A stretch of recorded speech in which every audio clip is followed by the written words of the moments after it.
السلام علیکم، کہانی سنو میں خوش آمدید۔ تو دوستو، آج جو کہانی میں آپ لوگوں کو سنانے جا رہا ہوں اس کا نام ہے موت کا کوئی علاج نہیں۔ بہت سال پہلے کی بات ہے، ایک گاؤں میں ایک لڑکی رہتی تھی۔ دوسرے بچوں کی طرح اس کو بھی کھیل کود میں بہت مزہ آتا تھا، اور بچے تو کسی کی نہیں سنتے۔ تیز بارش ہو یا تیز دھوپ، بچوں کو تو بس کھیلنے سے ہی مطلب ہوتا ہے۔ سخت گرمیوں کا موسم تھا اور دوپہر کا وقت تھا۔ نور اپنی کزن شہانہ کے ساتھ اس جگہ گئی جہاں وہ ہمیشہ کھیلنے جاتی تھی۔ وہ جگہ ان کے گھر سے تھوڑی ہی دور تھی اور وہاں پر ایک درخت تھا جہاں پہ بچیوں نے کھیلنے کے لیے ایک جھولا لگایا ہوا تھا۔ ویسے تو اس درخت کے پاس ہمیشہ ہی لڑکیاں موجود ہوتی تھیں، پر آج جیسے ہی نور اور اس کی کزن وہاں گئے تو وہاں پر کوئی بھی نہیں تھا۔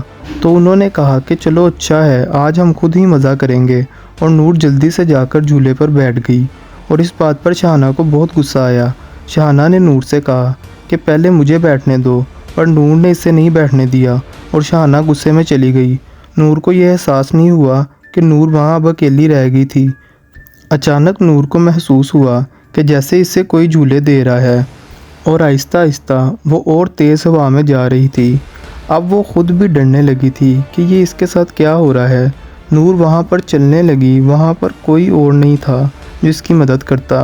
نور کو عجیب عجیب آوازیں سنائی دینے لگیں اور وہ اچانک سے اس جھولے سے گر گئی اور بے ہوش ہو گئی۔ کچھ دیر بعد اس کی آنکھ کھلی تو اس نے دیکھا کہ وہ اپنے ہی گھر میں ہے، پر وہ کچھ بولنے یا پھر کچھ کرنے کی حالت میں نہیں تھی۔ وہ سب کو بتانا چاہ رہی تھی کہ اس کے ساتھ کیا ہوا، پر وہ کچھ نہیں بول پا رہی تھی۔ دن بہ دن اس کی حالت خراب ہوتی جا رہی تھی۔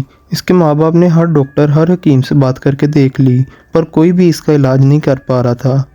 اور ایک دن نور کے بابا کسی بزرگ کو لے کر آئے، اور اسی بزرگ نے ان کو بتایا کہ نور اب زیادہ دن زندہ نہیں رہ سکتی، کیونکہ وہ پوری طرح غیب کے قبضے میں آ گئی ہے۔ پھر بھی اس بزرگ نے اپنی طرف سے پوری کوشش کر لی کہ وہ نور کو بچا لیں۔ پھر کچھ دن بعد ہی پتہ چلا کہ نور اب اس دنیا میں نہیں رہی۔